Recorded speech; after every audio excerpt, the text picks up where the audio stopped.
aumenta mi fe, Señor, aumenta mi fe, aumenta mi fe, Señor, aumenta mi fe, que nunca olvide tus promesas, que nunca olvide tus palabras, que Él lo crea, que no lo dude jamás. Tu palabra me dice, todo el que pide se le dará, y el que toque a la puerta se le abrirá. Todo es posible, todo es posible para ti, Señor. Aumenta mi fe, Señor, aumenta mi fe,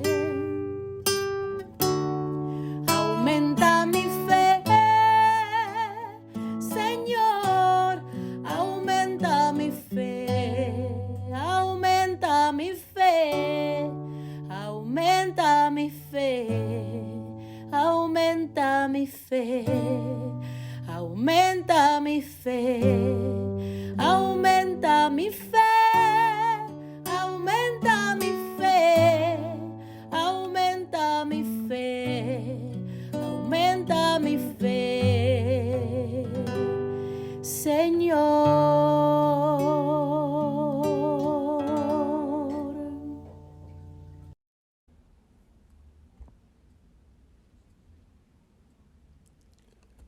Saludos en este glorioso día y bendiciones a los que escuchan Jesús y María Radio, que están sedientos de la palabra de Dios.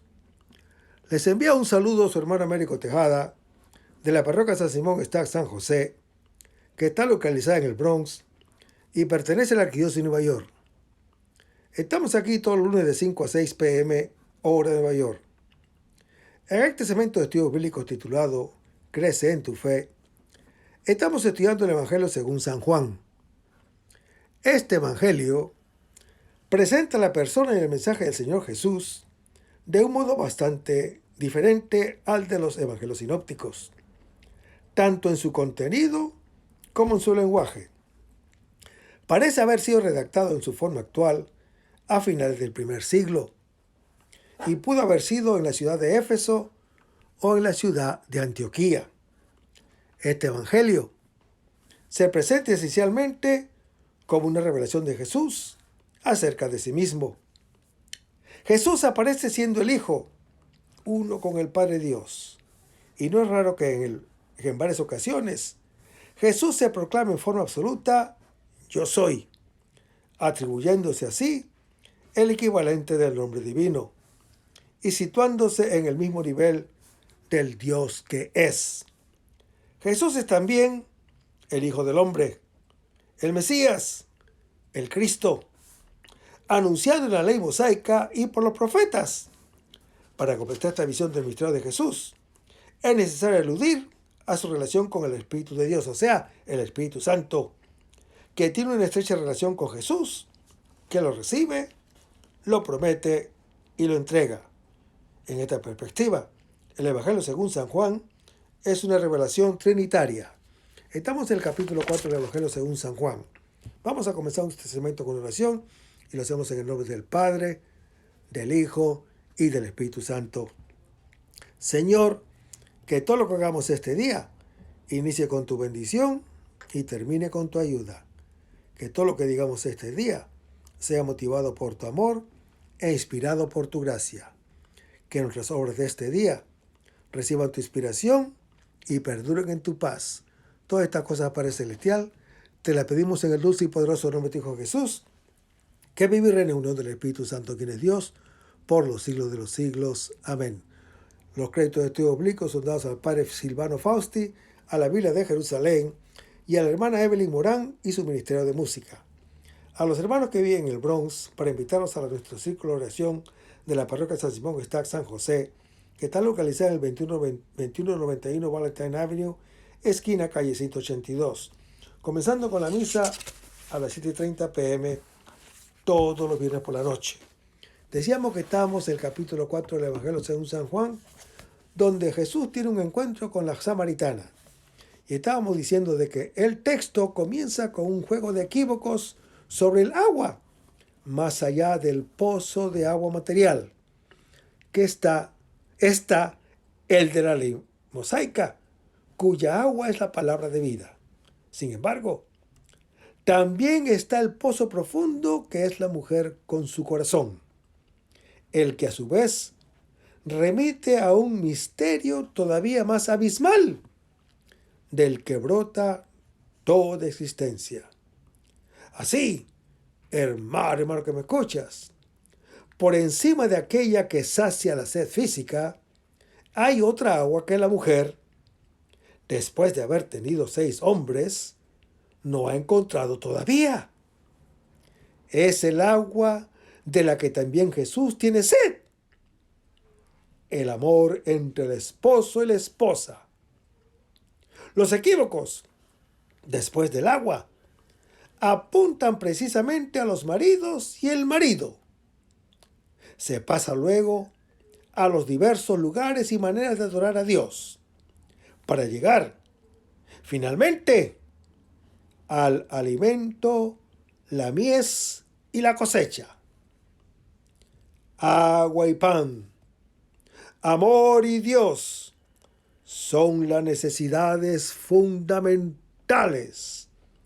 Lugar primero de incomprensión y de comprensión entre los creyentes. Los distintos temas están íntimamente conectados entre sí, en un carrusel de imágenes que se implican mutuamente, en un orden preciso en el que el siguiente desarrolla el anterior. Todo equívoco desemboca en una comprensión superior del hombre Jesús, reconocido primero como quien da agua viva, luego como un profeta, enseguida como el Mesías y el Yo Soy, y finalmente como el Salvador del mundo. Hermanos, la escena reproduce el encuentro entre el hombre y la mujer. 2 deseos enfrentados, cada uno de los cuales es sed del otro y agua para el otro. El tema inicial, hermano que me escuchas, que luego se desarrolla con variaciones y alusiones, es el del agua, símbolo materno primordial que da la vida. Pero la vida es el amor con que el Hijo es amado por el Padre y ama a sus creyentes. De la misma manera que la mujer ignora esa agua, también los discípulos desconocen el pan del que Él vive. Como queda dicho, la samaritana no constituye tan solo la versión femenina del acercamiento a Dios, sino más bien el modelo de toda experiencia de fe, como encuentro personal de amor con el otro. Hermanos, la salvación del mundo, que viene de los judíos, pasa por la ley mosaica y los profetas, pero aún más profunda y universalmente, por la sed y el agua, el deseo de vida plena, común a todo creyente. Las figuras y los símbolos que entran en juego son sugestivos y elocuentes de por sí. La sed y el agua, el hombre y la mujer, el esposo y los distintos maridos, el templo en el espíritu y verdad, y los distintos templos, el alimento y la voluntad de Dios, la fatiga de la siembra y la alegría de la cosecha. Son realidades fundamentales que todo el mundo conoce y en torno a las cuales surgen las incomprensiones, cada vez que cada quien tiene de ellas una experiencia limitada y propia, diferente de la de los demás. Hermanos, la palabra que nos hace semejantes a Dios es siempre un poco equívoca. Con ella, el hombre da a la realidad significados diferentes y se comunica con los demás. Si yo doy una rosa roja a una cabra, ella con plena seguridad la devora, sin decir una palabra. Mientras que para nosotros, si no nos hemos reducido a puros consumidores de cosas y de sensaciones, la reacción es bien diferente. Un botánico clasifica la rosa. Un jardinero la cultiva. Un florista la vende. Y un enamorado la obsequia a su dama, la que, a su vez, no se la come, ni la clasifica, ni la cultiva, ni la vende, sino que goza de ella como signo de aquel que le da luz a su existencia. ¿Qué reacciones tan distintas y cuántos poemas puede inspirar la misma rosa? Hermanos, el relato es una historia de amor, un diálogo en el que Jesús se propone llevar a la mujer a conocer su don. El esposo va de viaje, viene de muy lejos, en busca de su esposa. Esta, que lo había abandonado al crepúsculo del primer día, lo vuelve a encontrar por fin al mediodía, a la hora sexta, la hora en la que todo ha quedado cumplido, nos dice Juan capítulo 19. Después de haberse revelado a Nicodemo y de haber sido acogido por Juan el Bautista, el Hijo parte de Judea. Su alimento es hacer la voluntad del Padre, que ama al mundo y lo ha enviado a salvarlo. Por eso continúa su obra, proveyendo a todos el agua viva que viene de los judíos, abundante como la que corre allí donde Juan el Bautista lo ha conocido como Hijo amado. De Judea, el agua viva que nace de lo alto y sacia a todos, pasa ahora al monte de Samaria, infiel e idólatra, para llegar luego en Caná de Galilea hasta un pagano. La alianza nueva, el nuevo templo y la nueva ley, de las que se ha hablado en el capítulo anterior, hallan su cumplimiento en el don del Hijo. Hermanos, el relato constituye un diálogo entre la palabra y el oyente, representado por la mujer. Ella ha cambiado varios maridos sin encontrar al esposo, de quien, sin embargo, está sedienta. Y el esposo, manantial de agua viva, la encuentra en el pozo. Son numerosas las alusiones al Antiguo Testamento. En primer plano aparece el profeta Oseas, quien dice que el Señor atraerá y conducirá al desierto a su esposa infiel. Le hablará a su corazón y le devolverá los cantos de su juventud.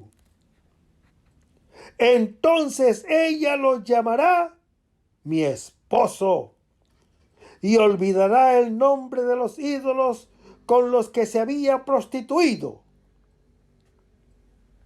En aquel tiempo, hermano que me escuchas, el Señor sellará una alianza universal, como la de Noé.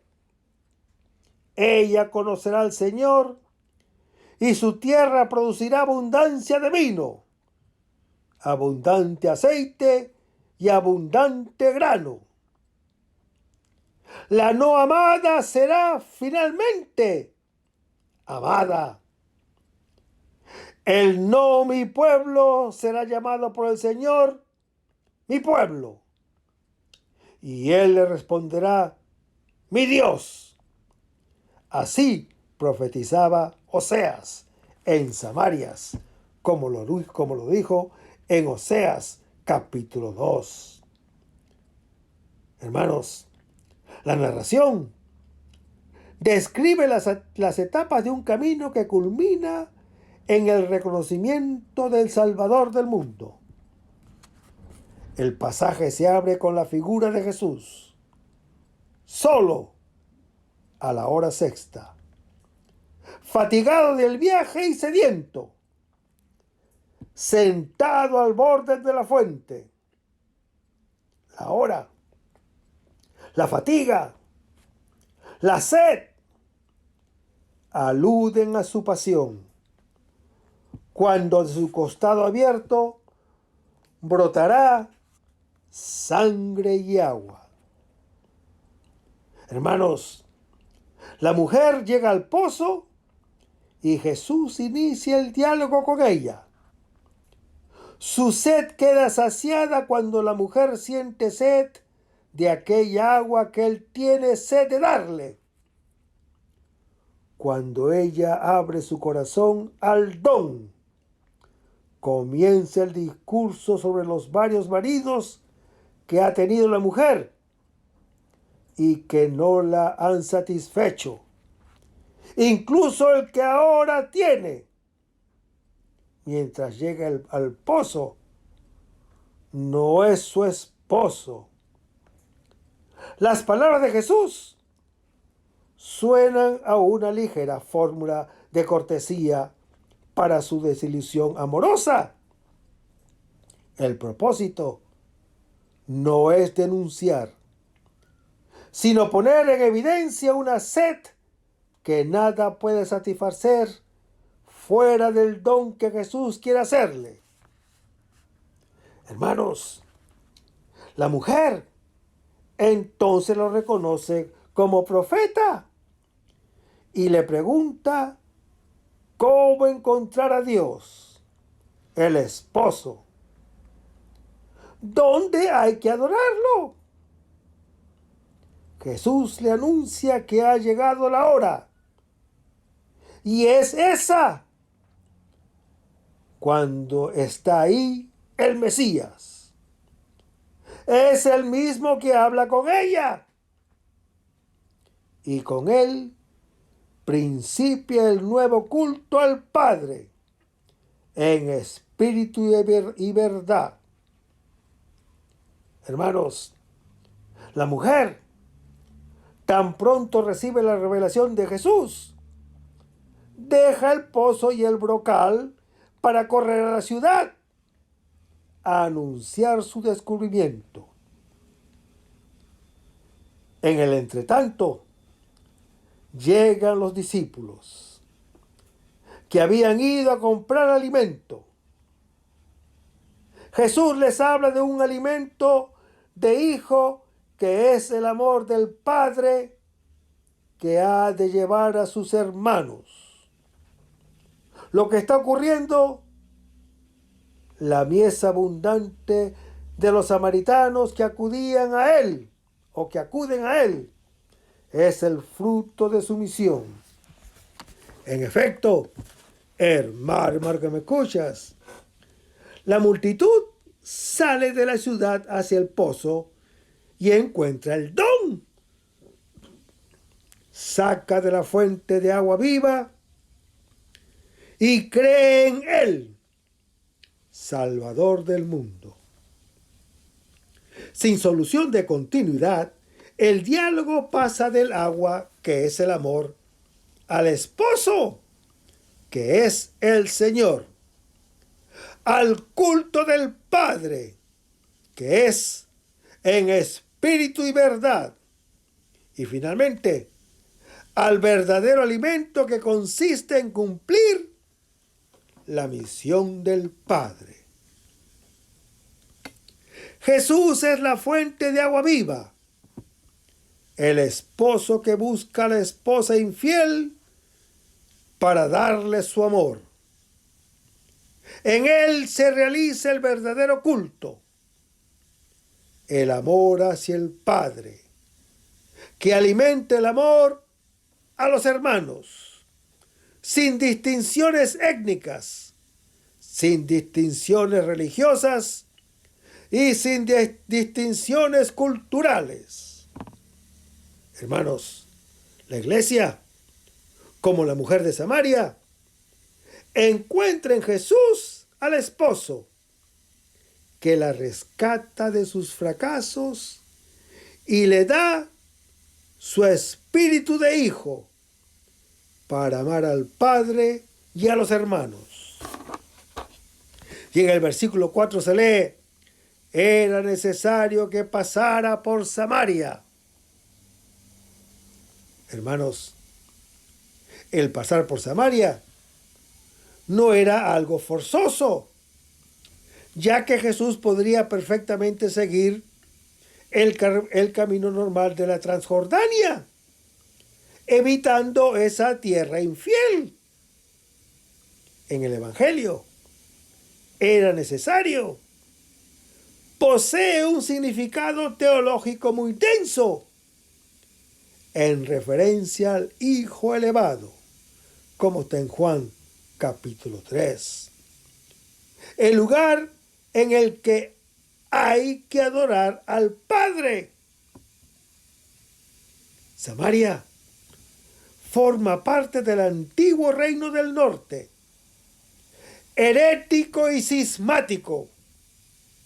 Se había separado en tiempo de Jeroboam, en el año 930 a.C., y había sido colonizada por los asirios en el año 722 a.C., evento que marcó el comienzo de una religión sincretista.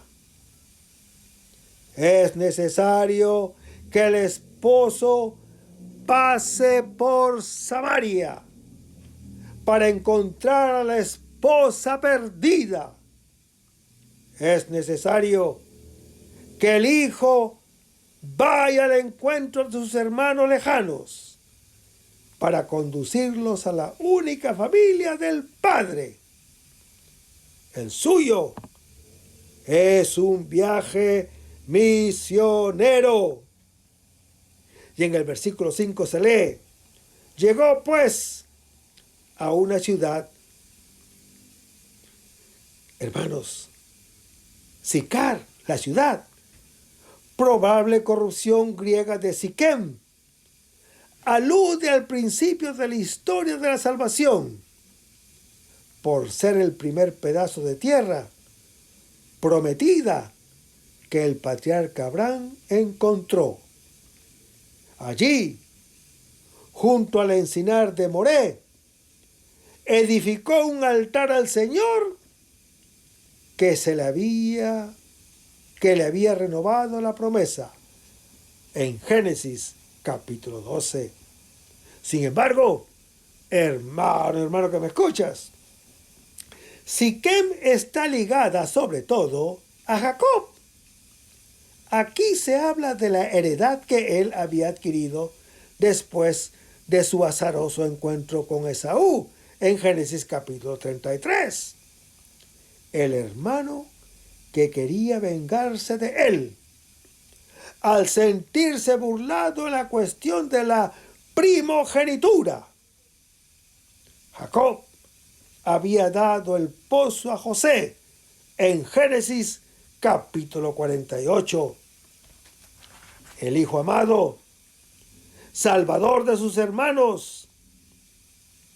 El recuerdo de Jacob, padre de las 12 tribus, constituye una alusión a la historia común, anterior a cualquier división. La alusión a José es sugerente. Despojen a José y encontrarán a Jesús. Su historia de hijo, aborrecido a muerte por sus hermanos, que restablece la fraternidad rota, es anticipo de la de Cristo. Hermanos, en Siquem, que evoca Shekem, la espalda, la parte favorita del animal sacrificado, fue sepultado José en Génesis capítulo 24. Y fue renovada la alianza con el compromiso de no abandonar al Señor para servir a otros dioses, como lo dice Josué en su capítulo 24. Precisamente, hermano que me escuchas, sobre esa heredad se produce el encuentro entre el esposo y la esposa. El pozo en donde Jesús y la samaritana se encuentran es realmente profundo. Profundo como una memoria antigua de la que brota la historia de los patriarcas. Y el versículo 6 dice, allí estaba la fuente. Hermanos, la fuente. Más tarde se hablará de pozo. Hace posible la vida. Es el lugar de encuentros y desencuentros, de deseos y contiendas, de amores y guerras. Del pozo surge y en él crece la vida, que el agua hace posible. A su alrededor se levantan las casas, pasan los caminos y surgen las ciudades. Hermanos, la palabra fuente, en lugar de pozo, puede aludir al milagro atribuido, según una leyenda rabínica, a Jacob, que hizo rebosar el agua del borde del pozo. En otro lugar, se refiere que Israel, peregrino por el desierto, halló un pozo junto al que el Señor dijo a Moisés, reúne al pueblo y yo daré agua para que beba. Entonces Israel entonó este canto. Sobre el pozo cantadle, pozo que cavaron príncipes, que nobles del pueblo han perforado con el cetro, con sus bastones. Del desierto pasaron a Mataná en Números capítulo 21. La versión griega de los 70. En lugar de desierto, lee pozo y traduce Mataná como don. Los israelitas, podemos decir, fueron del pozo al Don. El Targum judío comenta que el pozo rebosaba mientras Israel cantaba y seguía al pueblo, subiendo con él a la montaña y bajando a los valles, girando hacia el campamento y abrevando a todos, ofreciéndose a cada uno a la entrada de su tienda.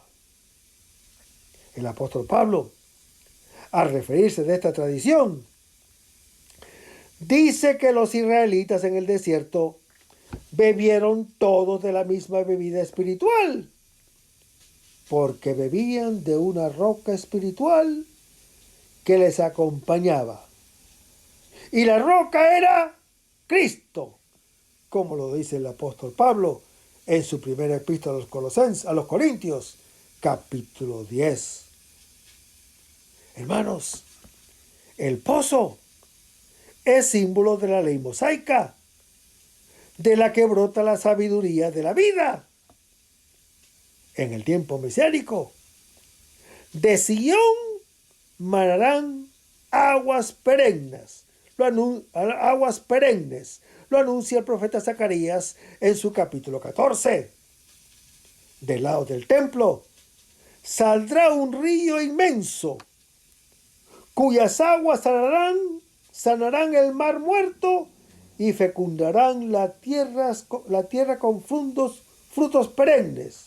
Lo anuncia el profeta Ezequiel en su capítulo 47. Sí, el pozo es la ley dada a Moisés. El don es el Espíritu de Jesús, del que recibimos gracia tras gracia, como lo anuncia Juan capítulo 1. En el diálogo de Jesús con la samaritana, se da el paso del pozo al don, de la ley mosaica al evangelio, de la fatiga a la gratuidad, de lo que el Hijo ofrece a sus hermanos que somos nosotros todos los creyentes. Y se lee en la Escritura, en este evangelio, fatigado del viaje.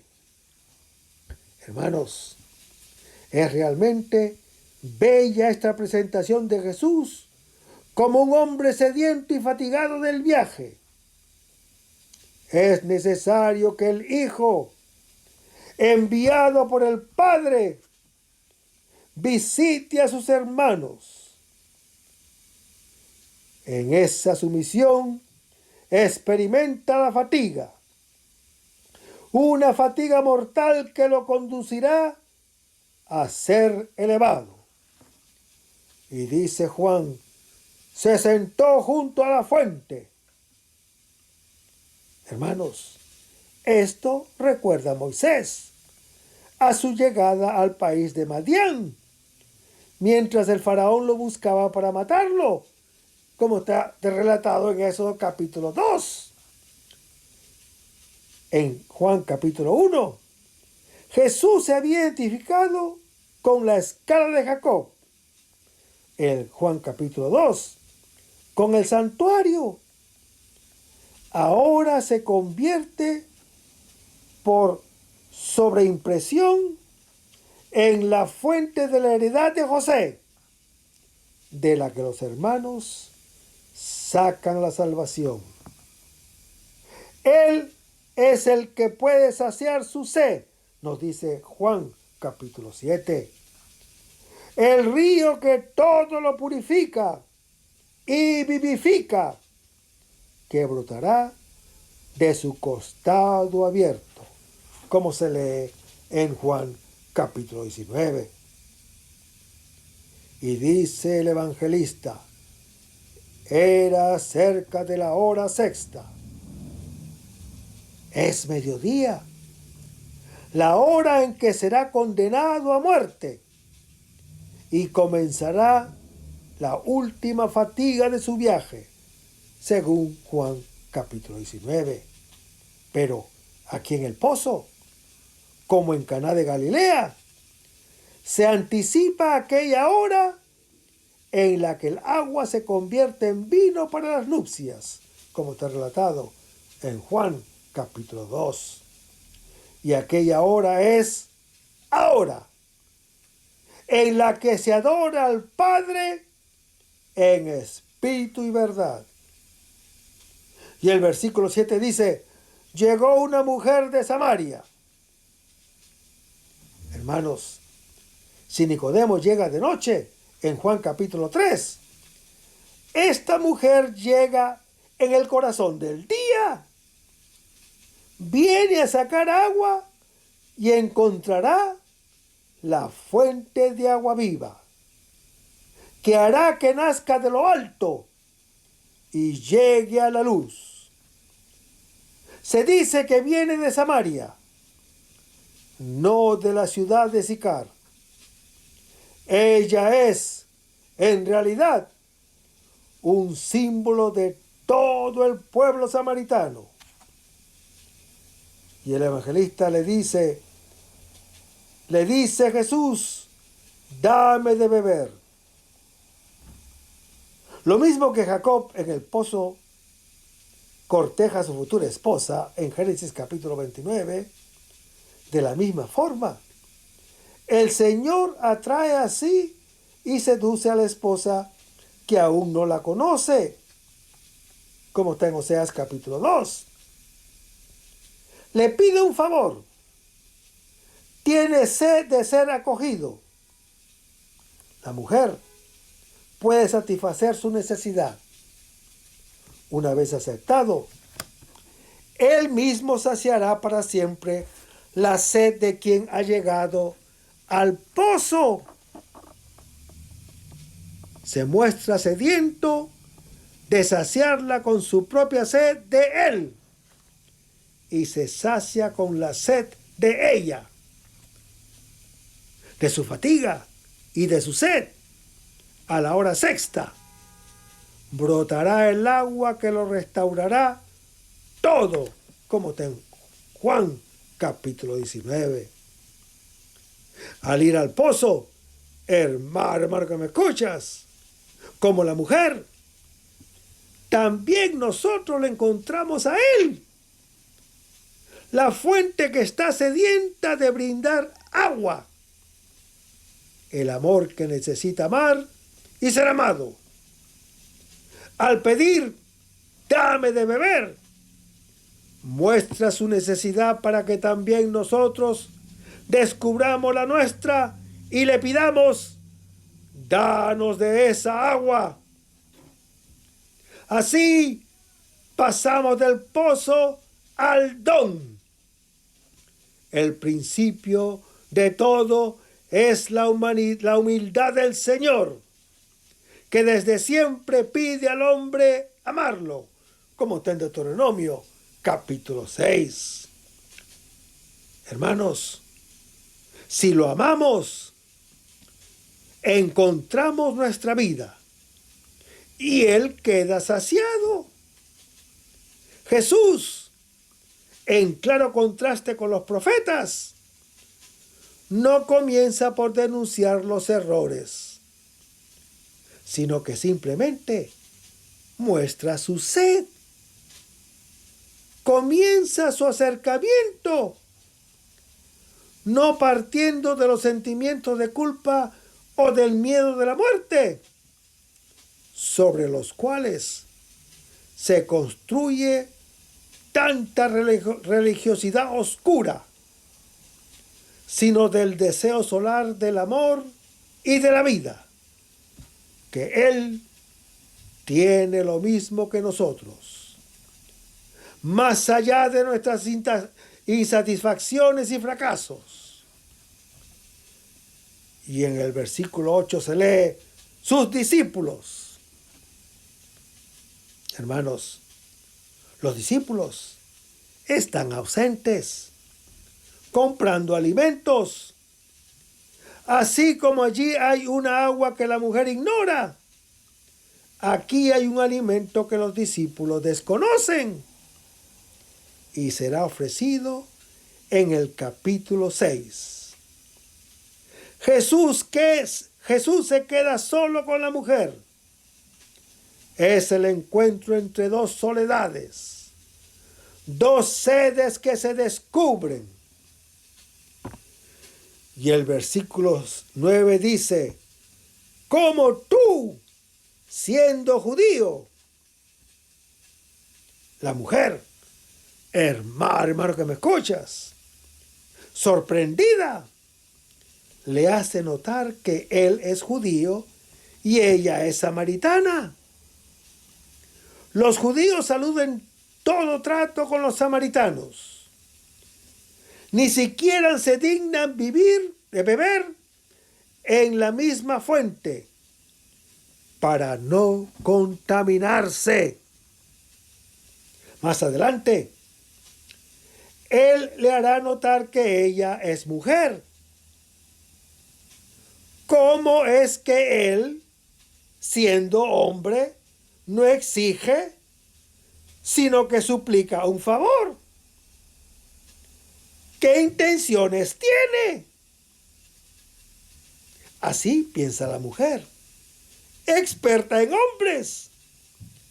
El lector, a su vez, advierte que la conducta de Jesús supera las convenciones y se sitúa en un nivel profundo, plenamente humano. Manifiesta su necesidad.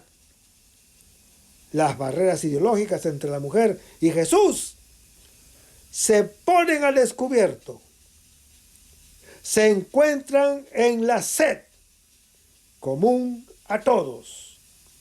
Cualquier diálogo, y muy particularmente el religioso, queda falseado cuando se pone de por medio la cuestión de la pertenencia y a menudo acaba mal, porque cada uno de los interlocutores parte de presupuestos distintos.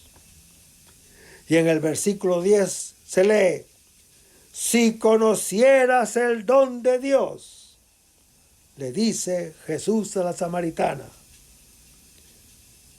Jesús provoca un salto cualitativo en el diálogo.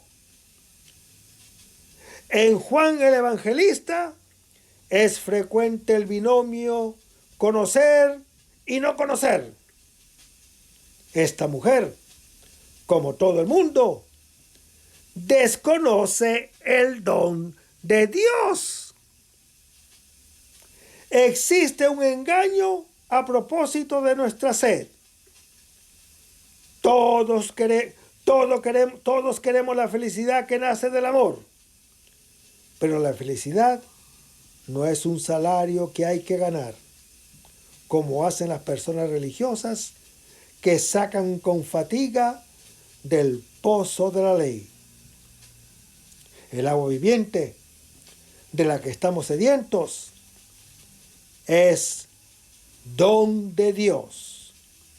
Dios mismo que se entrega es el amor del Padre que tanto ama al mundo que le da a su Hijo propio en Juan capítulo 3, para que en Él todos lleguemos a ser hijos. Hermanos, nuestra sed queda saciada solo si conocemos el amor que el Padre nos tiene. Uno vive y ama en la medida en que se siente acogido y amado. Este es el don al que Jesús busca abrir el corazón de la samaritana, para que ella lo pida. Solo así puede dárselo. Y leemos en la Escritura, ¿quién es el qué? Quien le pide de beber es aquel por cuyo medio todo existe. Lo dice Juan capítulo 1. Pide de hospitalidad para saciar su sed de darnos su misma vida.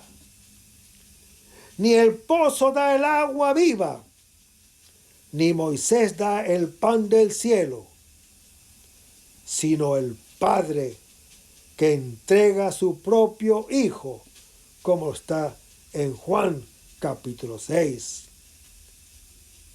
Hermanos, para abrirnos a este don, se requiere de parte nuestra un esfuerzo mucho mayor que el que necesitó el patriarca Jacob para romper la piedra que cubría el gran pozo en donde encontró a Raquel, en Génesis capítulo 29.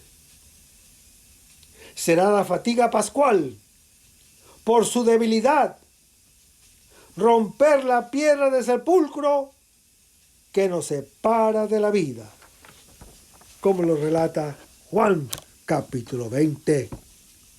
Y en el versículo 11 se lee: Señor, tú no tienes con qué sacar agua. A veces pedimos que Dios esté dispuesto a responder a nuestras exigencias. A veces pensamos que otros lo saben hacer mejor que Él. La mujer conoce la dificultad de sacar agua del pozo profundo. Se pregunta de dónde viene el agua que Jesús promete. Ignora igualmente que hay otras aguas, así como hay otros nacimientos, uno de lo bajo del pozo y otro de lo alto del cielo. El agua es vida, pero lo que es engendrado de la carne es carne. Lo que es engendrado del Espíritu Santo es espíritu, lo dice Juan capítulo 3. Y en el versículo 12 se lee: ¿acaso tú eres más grande que nuestro padre Jacob? Hermanos, la mujer abriga la íntima sospecha de que Jesús es más grande que el patriarca Jacob. Ella conoce el don del pozo, pero todavía ignora el don mucho mayor de Dios como Padre. Conoce el agua que bebieron los hijos y los ganados de Jacob, pero no la que beben los hijos de Dios. Y en el versículo 13 se lee: todo el que beba de esta agua volverá a tener sed. Cuanto de mí beban, tendrán todavía sed, dice la sabiduría en su capítulo 24. Si el agua material apaga momentáneamente la sed, la de la ley mosaica produce directamente un hambre y una sed inextinguibles. Hambre y sed de Dios, solo el encuentro con Él sacia y da vida, porque de hambre y de sed se muere. Hay un deseo del hombre que el mundo entero no puede colmar, incluso el todo. Una vez alcanzado, es para él todavía nada. Todo es vanidad. Hermanos, el meollo del deseo es efectivamente un de más, abierto al infinito sin él. El deseo se extingue y deja de ser tal. Este de más, en latín se dice magis, es la majestad. Majestad proviene de magis, del hombre aquel de más cualitativo, incolmable por cualquier cantidad, que señala la diferencia entre el deseo y el instinto en la especie humana y en el animal. Hermanos, El hombre es un animal de deseos.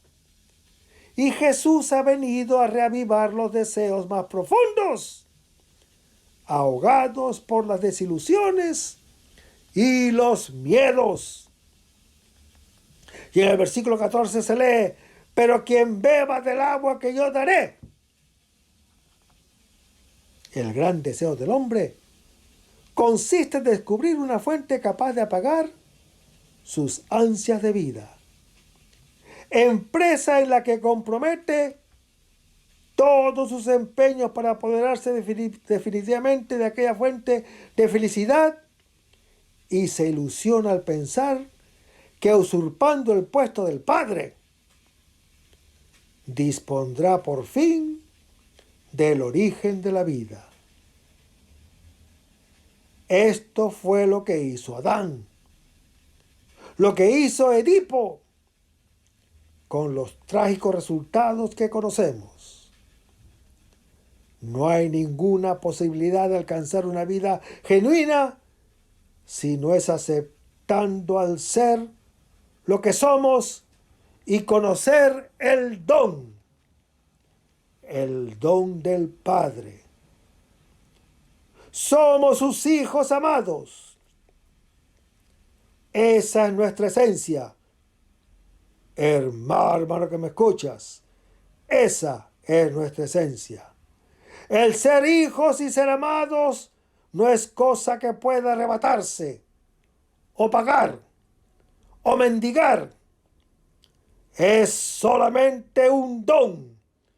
Quien lo arrebata, lo niega. Quien lo paga, lo destruye. Quien lo mendiga, no lo encuentra. Todos tenemos alguna experiencia, aunque sea fugaz, de ese don. Es aquella luz interior que a veces se enciende y que ninguno puede entenebrecer. Aquella felicidad que brota desde dentro. Aquella fuente de amor que desborda del corazón. El tesoro que busco ya está dentro de mí, porque mi yo más profundo es mi ventana hacia Dios, en donde Él es mi más de mí mismo. Al estar allí, siendo una alegría que nadie puede darme, ni siquiera quitarme, porque estoy en la fuente del amor y de la vida. Dice una regla fundamental para discernir lo que palpita en nuestro corazón, que es precisamente de Dios el proporcionar alegría, y es precisamente y solo de Dios el producir una felicidad inmotivada. Y el resto, hermano que me escuchas, lo vamos a ver en el próximo segmento. Manténganse en sintonía. Vamos a despedirnos con una oración y lo hacemos en el nombre del Padre, del Hijo y del Espíritu Santo. Señor Jesús, ayúdanos a conservar el fervor espiritual, la dulce y confortadora alegría de evangelizar, incluso cuando hay que sembrar entre lágrimas, como Juan el Bautista, como lo hicieron los apóstoles Pedro y Pablo y los otros apóstoles, y también esa gran multitud de evangelizadores que se han sucedido a lo largo de la historia de la Iglesia Católica, con un ímpetu interior que nada ni nadie sea capaz de extinguir. Señor Jesús, que sea esta la mayor alegría de nuestras vidas entregadas al Evangelio. Y ojalá que el mundo actual pueda así recibir la buena nueva de tu Evangelio, porque tenemos la tarea de anunciar el reino de Dios y de implantar tu iglesia en este mundo que todavía no te conoce. Todas estas cosas, Padre Celestial, te las pedimos en el dulce y poderoso nombre de tu Hijo Jesús, que vive y reina en unión del Espíritu Santo, quien es Dios, por los siglos de los siglos. Amén Que el Señor los bendiga. Hasta el próximo segmento.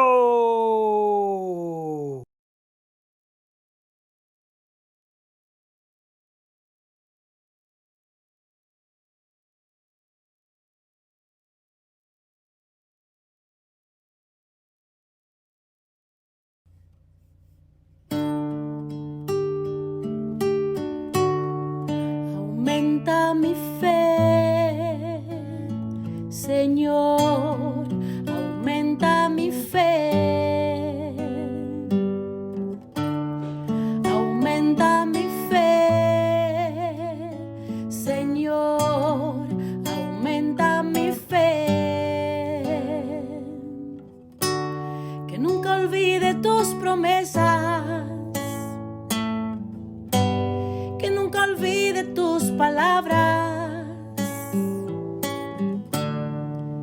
que Él lo crea, que no lo dude jamás. Tu palabra me dice, todo el que pide se le dará. Y el que toque a la puerta se le abrirá. Todo es posible, todo es posible para ti, Señor. Aumenta mi fe, Señor, aumenta mi fe. Aumenta mi fe, Señor, aumenta mi fe.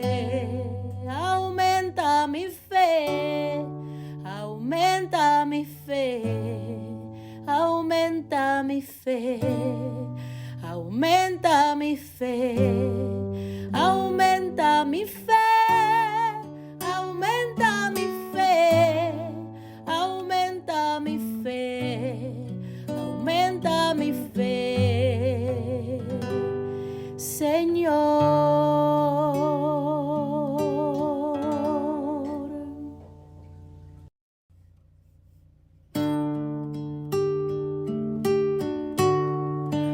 Aumenta mi fe, Señor, aumenta mi fe.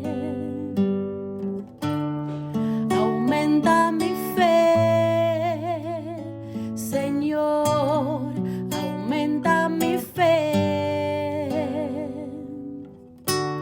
Que nunca olvide tus promesas, que nunca olvide tus palabras, que Él lo crea, que no lo dude jamás. Tu palabra me dice, todo el que pide se le dará. Y el que toque a la puerta se le abrirá. Todo es posible, todo es posible para ti, Señor. Aumenta mi fe, Señor, aumenta mi fe. Aumenta mi fe, Señor, aumenta mi fe. Aumenta mi fe, aumenta mi fe, aumenta mi fe, aumenta mi fe, aumenta mi fe, aumenta mi fe, aumenta mi fe, aumenta mi fe, Señor.